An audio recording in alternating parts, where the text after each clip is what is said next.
All right, here's what you get. You get the media or sandblasting gun. You get some replacement inserts for the inside and a nozzle. You get 2 of these American QDs for air supply.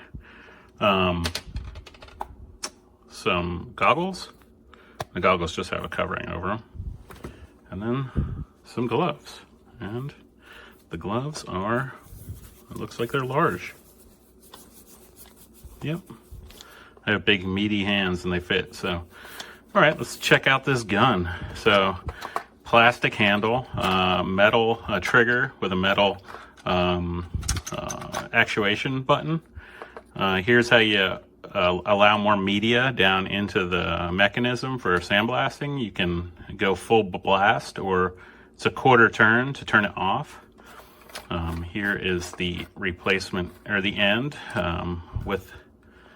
and these are the replacement nozzles or inserts for the media. You see they're kind of just held in with an O-ring, and here's the O-ring there, replacement O-ring. Very nice. Just screws on.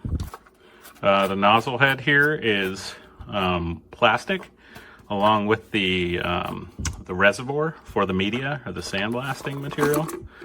The cap, plastic cap, screws on. Here is a filter, metal filter, and that's good for keeping all the debris and stuff out of the media when you pour it in. You can see it's just a gravity feed plastic reservoir. Kind of feels like milk jug material. And then it's got a lanyard to keep the sifter on there, so you don't lose it. And then here's the back side of it. So it's telling you what the media is, size 46 to 100 grit. And then you can use all these different types of media. Yeah, very nice.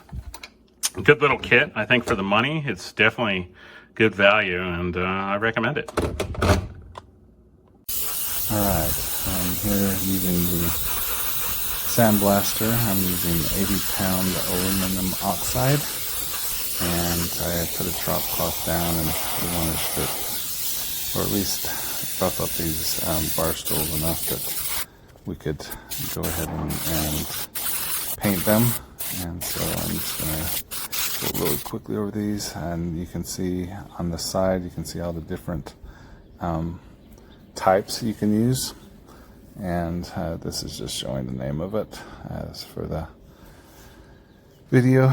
And then I start to finish it up, and then I start to gather all the aluminum oxide that's on the ground, and I go dump it into a 5-gallon can, come back and pouring it back in. They have a little sifter so that you're not going to get anything too big in there, which I really like.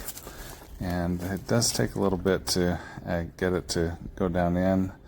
You do kind of have to shake it once you kind of get it full, especially if you have chunks that are too big, which I have a few coming out because just some of the rocks and different things that have gotten on to the drop cloth.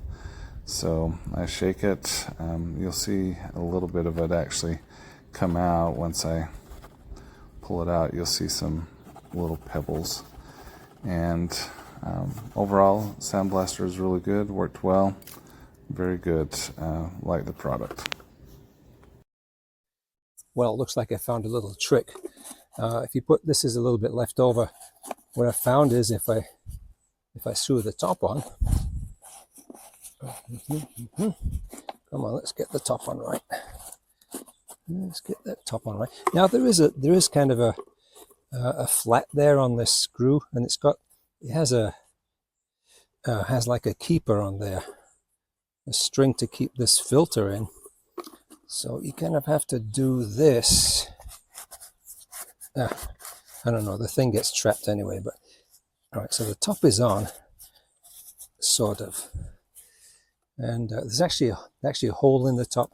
So if I shake it, it helps the baking soda to go through. These are things they don't tell you in the manual. All right, we'll see if it works.